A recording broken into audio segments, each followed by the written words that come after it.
بسم اللہ الرحمن الرحیم. السلام علیکم. میں ہوں اصلاح الدین مغل.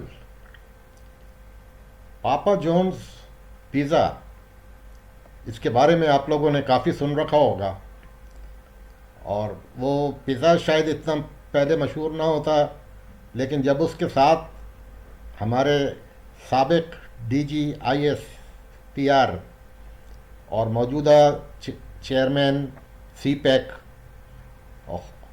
اضافی طور پر وزیر اعظم کے معاون خصوصی برائے اطلاعات عاصم سلیم باجوہ کا نام اس سے نہ جڑا ہوتا. آج آپ کو میں ان کے بارے میں ایک ڈاکومنٹری دکھاؤں گا، ان کے خاندانی پس منظر کیا تھا، اور پھر اب یہ کتنے امیر ہو گئے ہیں، کس طرح ہوئے ہیں، یہ جواب ابھی تک انہوں نے دیا نہیں ہے. حساب تو دینا پڑے گا. وہ جو مریم نواز اور دیگر رہنما جو کہہ رہے ہیں کہ رسیداں کٹو، تو رسیدیں تو دینی پڑیں گی. اس میں ڈاکومنٹری میں پاپا جان پیزا کا ایک آدمی بھی بتا رہا ہے کہ ان کے بھائی جو تھے وہ پاپا جان پیزا میں ڈیلیوری ڈرائیور تھے، جو ڈیلیوری وین ہوتی ہے اس کے ڈرائیور تھے، اور آج سینکڑوں فرنچائز ہیں ان کی، 90 کمپنیاں ہیں، نہ جانے اور کیا کیا کچھ ہے جو ابھی ظاہر نہیں ہوا ہے. تو یہ سب دیکھیں آپ اور فیصلہ کریں کہ ایک سابق جرنیل جو کہ ایک متوسط گھرانے سے تعلق رکھتا تھا، آج وہ ارب پتی کھرب پتی کیسے بنا ہے. A major corruption scandal involving Lieutenant General Asim Salim Bajwa, retired, is gathering steam in Pakistan. Bajwa is a retired general who is now serving as the chairman of the China-Pakistan Economic Corridor, or the CPEC, and is also a special assistant to Prime Minister Imran Khan. According to a report published on Fact Focus, Asim Bajwa's brothers, wife and 2 sons own a business empire which set up 99 companies in 4 countries, including a pizza franchise with 133 restaurants worth an estimated $39.9 million. The report said that out of the 99 companies, 66 are main companies, 33 are branch companies of some of the main companies, while 5 companies are dead. The Bajwa family's companies spent an estimated $52.2 million to develop their businesses and another $14.5 million to purchase properties in the United States. The businesses of the Bajwa family through different companies were named as Bajco Group. Asim Bajwa's sons also joined the Bajco Group companies in 2015. They started establishing new companies independent of the Bajco Group in Pakistan and in the United States after he became Director General of ISPR and the Commander of the Southern Command, the report said. In his declaration of assets and liabilities signed in June as a special assistant to Prime Minister Imran Khan, Asim Bajwa declared an investment of $18,468 in his wife's name.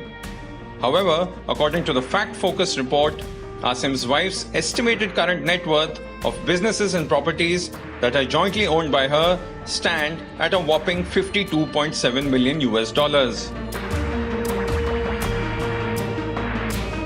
The report claimed that the growth of Bajwa family's business empire in the United States and Pakistan directly matches the rise in power of the retired general, who is now the chairman of CPEC. The report also traced the rise of Asim Bajwa's brother, who started as a delivery driver for the pizza restaurant franchise, but now runs his own food chain with 133 restaurants. I started as a delivery driver. From driver to supervisor, just kept working my way up. The best thing that I feel I've ever done is surrounded myself with best people, good people. When you're good to people, people are good to you. We are family. Asim Bajwa rubbished the report, calling it a malicious propaganda against him and his family. However, he did not provide any rebuttal to the story. Ahmad نورانی اگر کوئی چیز نکال کے لائیں تو ان کو دھمکیاں نہیں دینی چاہیے, ان کے الزامات کا جواب دینا چاہیے, رسیدیں پیش کرنی چاہیے, اور آپ کے پاس اگر کوئی جواب ہے تو دیں. According to the report, 3 sons of Asim Bajwa have direct and absolute ownership of companies in the sectors of mining, construction, marketing, real estate, beverages, fashion and cosmetic manufacturing, and investments in Pakistan, and 3 companies in the US, which include 2 companies in the real estate sector. A TOI online report.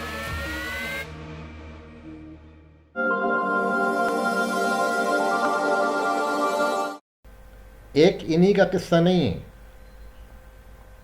اب یہ ایک صاحب ہیں, یہ گوجرانوالے میں 1996 میں 1996 میں یہ کسٹم میں انسپیکٹر تھے. یہ اس وقت کے گوجرانوالے کے کور کمانڈر کی عیاشیوں کے بارے میں بھی بتا رہے ہیں کہ اس وقت جو کور کمانڈر تھے انہوں نے باہر سے اسپیشل ٹائلز منگائے جو اس زمانے کے, وہ خود بتا رہے ہیں کہ اس زمانے میں ڈالر جو تھا وہ 30 روپے کا تھا. 2 لاکھ ڈالر کی یہ ٹائلز آئے تھے ان کے لیے, ان کے گھر کے باتھ روم کے لیے. I was posted in Gujranwala in 1996 as a deputy collector and sales tax میں تھا, اور میں ایک ایکسرسائز ہم نے شروع کی کہ جی کون سی ایسی بڑی امپورٹس آئی ہیں یہاں پہ جن پہ سیلز ٹیکس پے نہیں ہوا. بیکاز سیلز ٹیکس میں جو آپ نے امپورٹ پہ کی سٹیج پہ سیلز ٹیکس دیا ہے وہ آپ کی انپٹ ہوگی اور پھر آپ آؤٹ پٹ پہ کلیم کر سکتے ہیں. تو ہم ایسی امپورٹس دیکھ رہے تھے جس میں امپورٹ کی سٹیج پہ سیلز ٹیکس پے ہی نہیں ہوا تو وہ انپٹ نہیں کنسیڈر ہوگی. تو جب ایک ہمارے سامنے میرے سامنے ایک لارج بل آف انٹری آئی 60-70 لاکھ روپے کے لگ بھگ تھی, جس میں ایک ہی کنٹینر تھا اور اس میں کوئی بہت مہنگے ٹائل آئے ہوئے تھے, اٹلی سے غالباً امپورٹ تھی, اور اس پہ سیلز ٹیکس نہیں دیا گیا تھا کیونکہ یہ سپلائی فوج کی تھی.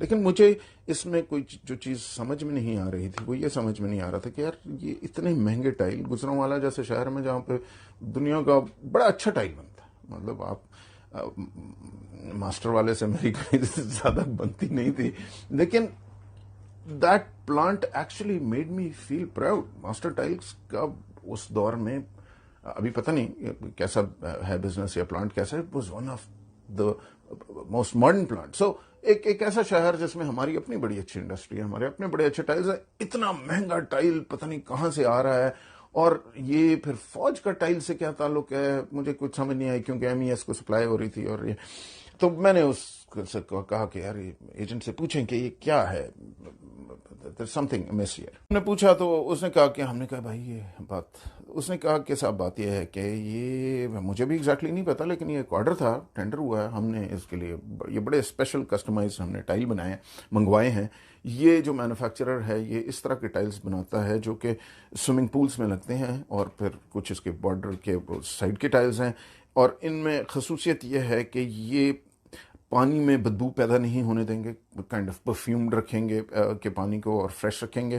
دوسرا ان میں خصوصیت یہ ہے کہ ساؤنڈ نہیں ہونے دیں گے, اینٹی سلپ تو ہیں ہی, اس میں کچھ جو ہیں وہ گلو ان دا ڈارک ٹائپ ہیں. سو یہ ایک بڑا کسٹمائزڈ قسم کا ہم نے آرڈر ہے اور یہ ہم نے منگایا. اور اگر آپ کو 60-70 لاکھ روپے آج کوئی چھوٹا اماؤنٹ لگ رہا ہو تو ایک چیز یہ ذہن میں رکھیے گا کہ اس وقت ڈالر 30 روپے کا تھا. سو 60 لاکھ روپے کا مطلب یہ ہے 30 لاکھ ہوئے, 1 لاکھ ڈالر تو 2 لاکھ ڈالر کے ٹائل تھے. آج آپ حساب لگا لیں. تو اس نے کہا کہ جناب یہ جو کور کمانڈر صاحب کا گھر بن رہا ہے اس کے سوئمنگ پول میں لگ رہے ہیں, ہمیں یہ پتا, مجھے نہیں پتا MES نے وہ ٹائل کہاں لگائے, کور کمانڈر کے گھر میں لگے یا پتہ نہیں کدھر لگے, اور ہمیں کبھی پتہ بھی نہیں چلے گا. کیوں پتہ نہیں چلے گا؟ اس لیے پتہ نہیں چلے گا کہ وجاہت میرا دوست کبھی جا کے